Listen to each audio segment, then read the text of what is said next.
What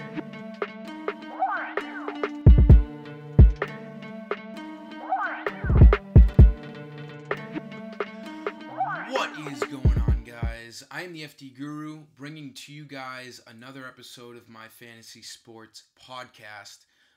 Tonight we have a pretty small slate for the NBA. We have 5 games. No games are presenting a possible blowout, just like last night. And my cash picks are looking to get 5 in a row tonight. I somehow cashed in last night with my cash and GPP lineups.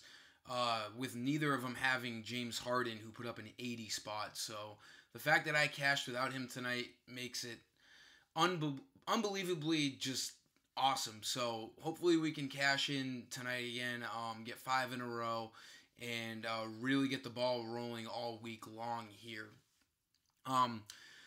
This first New York at Detroit game isn't great for me. I don't love much about it. There's not many spots to take advantage of, if any. The major value play for the Knicks lately has been Noah Vonleh, but they have absolutely skyrocketed his price to $6,700. This makes him just really not a cash game viable option tonight. If you look at his game log, though, we see his ceiling. He can get in the 40s. He just, I don't know, $6,700 just doesn't seem like a fair price for him for cash games, but you can definitely load him up in your GPPs. He can easily get you in the 40s, like I said, and I don't think he's going to be really owned like he has been over the past 6 or 7 games for him, so not a bad GPP spot. Blake Griffin in a pretty good GPP spot as well. At $9,800, he's just not a cash game play. But he does have that serious superstar upside to possibly always, get in the 50s or maybe even 60 fantasy points if he really goes off. Not a cash game play. Neither is Drummond or Cantor. Their prices have gone up too. Cantor's been great as of late, but at $7,600, whether he starts or not, you just never know if he's going to see, low 20s in minutes or, mid 30s to 40 minutes. I would expect that he sees a good amount of minutes tonight to cover Andre Drummond, but at the same time, I think he's going to struggle and he could possibly get into foul trouble trying to cover Drummond. I don't think $7,600 is really a worthy price of him. He was in the low 6,000s just last slate, so he's another guy who's gone up in price a lot. So nothing about this game is really catching my eye, especially for cash games. Atlanta at Miami, this has... Oh, wrong button. This has the highest total of the night at 224. This is a pretty good game to pick from. We have no Dragic and Tyler Johnson still. This is going to open up some good usage for the Heat. Dwayne Wade actually put up a 50 spot last game, which is bananas. But $5,500 is too hefty of a price for me. If you want to put him in a GPP or two, go ahead. But he's just not going to do what he did last game. He hardly ever sees 30 minutes. So that was just a weird game. Probably going to be his best fantasy game of the entire season. Don't expect anything close to that. You'd be lucky to get half of that tonight out of D. Wade. I really like Rodney McGruger. I'm literally picking him every night. His price stays at $4,900. He's a really good cash game play. He's been falling just short of reaching value really all week long. But I have good confidence in him. They use him a lot without Dragic and Johnson. He plays the most minutes on the team every single night. He's going to see mid-30s in minutes. And against an Atlanta Hawks team that likes to play quickly and has pretty poor defense, I think McGruger's in another good spot tonight. He should easily get over 20 fantasy points, and I think he's a solid cash game play. Wayne Ellington is probably going to draw the start again. But it's Wayne Ellington. You're going to get him in hot and cold batches. He's strictly a shooter. So if he doesn't do anything on the defensive end, he did 2 games ago, 2 blocks, 4 steals. But if he doesn't do any defensive stats, which he easily can't, you're going to need him scoring the ball, which he hasn't been doing lately. So take your risk with that and really know what you're getting out of Wayne Ellington here, because he's just not really a $4,700 player. He's more of like a $4,000 to $4,200 player. I'd rather pick McGruger 10 times out of 10. Winslow's also in a good spot. Richardson's a little hefty at $7,900, but he presents good upside. He's going to play all those minutes with McGruger. I don't mind him. Winslow, like I said, is pretty good. 5,000. He's going to play a lot of minutes as well. He hasn't been great as of late, really at all, but 5,000 is a pretty fair price for him. He's going to see a good amount of minutes tonight. He's more of a GPP play. As far as the Hawks go, Whiteside's on the Heat, first off, before we switch over to the Hawks. He's a GPP play. He's not a cash game play, just for his inconsistency. We all know what Whiteside can do. We all know what he can't do on any given night. So pick your poison with him tonight for GPPs. To the Hawks, John Collins has been really good, but he was good when he was 5,000. He's 6,700 now. Just like Noah Vonleh, I don't think it's worth it. You could throw him in a GPP. He had a great game last game. He had a game-winning block against Kemba Walker. I don't know if you guys saw any of that, but he was rolling all game long on the glass and on the offensive side of things. So if you want to catch him while he's rolling, while he's healthy, I don't mind it. But he's not a cash game play either tonight for me. Toronto at Memphis, this game isn't great. I don't like really anyone in this game. Mike Conley's been really good as of late, but 8,800 is pretty hefty. Again, he's a good GBP guy. You never know. Shelvin Mack is down to 3,700, but for good reason. He's slowly starting to tinker off here with his usage and production. So if you want him to be a punt play at point guard, again, FanDuel does the lowest drop score. I don't mind it. He could get you in the mid-20s. You never know what the Grizzlies are going to do with their guards off the bench there. So maybe Mac if you want it.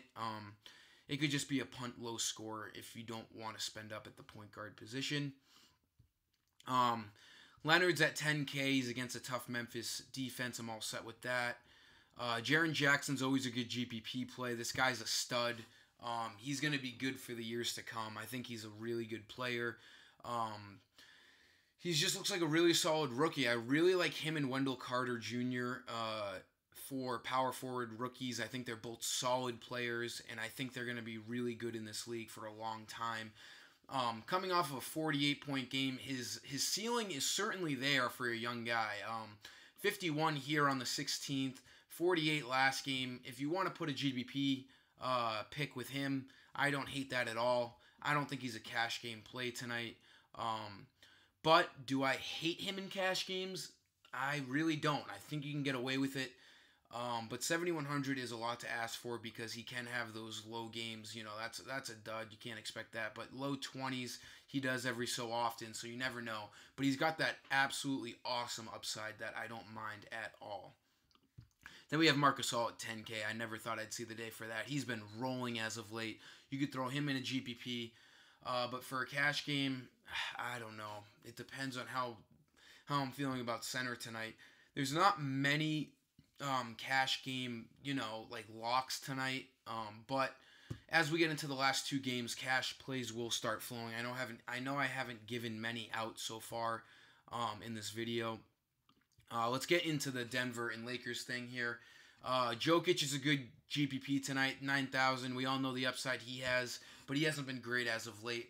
If he's going to bounce back, it's going to be tonight against the Lakers. This is a perfect matchup for him. He normally absolutely ruins the Lakers. Last time he played him, he got 41. Not bad. But I do like him tonight for GPPs. I don't think he's consistent enough lately to be a cash game play. Millsap's a pretty good play at 6,400. He's going to see the minutes tonight in a fast-paced game. Not a bad play here. I don't know if it's a full cash game lock for me. I do like Trey Lyles a lot as a punt play. He does a lot in the short amount of time he has on the court. So I don't mind Trey Lyles either. Again, but he's more of a punt play for a low score. LeBron's in a good spot tonight at 11,000. You're not really saving much on his price, though. He needs 55 fantasy points. I think they're going to be riding him hard tonight on the road. He's coming off of a day of rest. I think he's going to be coming into this game pretty strongly. I'm probably going to end up throwing him in my cash games. We'll see how it plays out later, but I don't hate the play at all. He should be a guy that's going to be hovering right around 50 fantasy points tonight. And on a night like tonight, you're going to need a stud or two to get you those 50 fantasy points because nothing is assured based on these games. For guards in this game, I really like Jamal Murray. He's been playing absolutely lights out. We all know the upside he has. He can go off. But he's really doing everything for every category. Scoring, rebounds, assists, defensive stats. He's been killing it as of late. And I know Lonzo Ball can be a pretty good defender, but I just think Jamal Murray is going to be absolutely utilized to the full potential tonight. I think you should lock him in as a cash game point guard tonight. He's just a really solid middle to high tier guy to spend up for. I think Lonzo Ball is a pretty solid GPP play tonight. He's going to see 30 minutes. He hasn't been great as of late, and like a majority of DFS players like to do. They like to look at game logs and base their picks off of that. And if you look at his game log, it hasn't been great. That's going to drive his ownership down, but his upside's always there. You never know what Lonzo Ball can do. He's a pretty good GPP play tonight at 6,700. And then Indiana at Phoenix. This might be the heaviest cash game of the night for me. You got a lot of things opened up with no Oladipo, and you have the Suns playing pretty good ball as of late, and they're at home. This game is by no means going to be a blowout. The Pacers are only giving 3 points, so this game should stay close. I like Booker a lot if you can spend up for him. 8,500 is not enough to scare me off. He's been playing great basketball as of late. He should be a lock for 40-plus fantasy points. I also like Ayton a lot at 7,300. They've been starting to utilize him. He looks to be like he's finding a groove, becoming more comfortable in his NBA scenery here as the rookie has been scoring and rebounding very, very well the past week. So I think he's a pretty solid play at 7,300. Sabonis is coming off of a fantastic game. People don't like to play him at a high price coming off the bench, but he's super productive when he's on the court. I'm not throwing him in cash games, but he's a good GPP play as well at 7,000. No one should be on him. Small forwards, I think this is a really good spot for Tyreek Evans. His price has gone down. He was at 6,000. Now he's at 53. He should see mid-20s in minutes at least with no Oladipo. And this game is going to be fast-paced. I think this game is a great script for Tyreek, and I think this is going to be a good time to have him. I think he easily gets over 20 fantasy points. He's a pretty solid play, and I don't mind pairing him with Bogdanovich as your two small forwards tonight if you don't want to spend up on LeBron. He has been as consistent as anyone else on this slate, consistently getting up towards 25 fantasy points basically every single game. He's going to see over 30 minutes. It's a fast-paced game, like I said. He should be shooting the ball a bunch tonight. He's scoring over 20 points almost every game. I would lock in Bojan Bogdanovic here. He's just in a really good spot, and I think he's a really good cash game play tonight. But that's basically going to sum it up. You could look at Corey Joseph. His price has gone up a little bit coming off the bench, but he's been pretty solid too for the Pacers' second unit. But that's going to sum it up tonight, guys. We have college.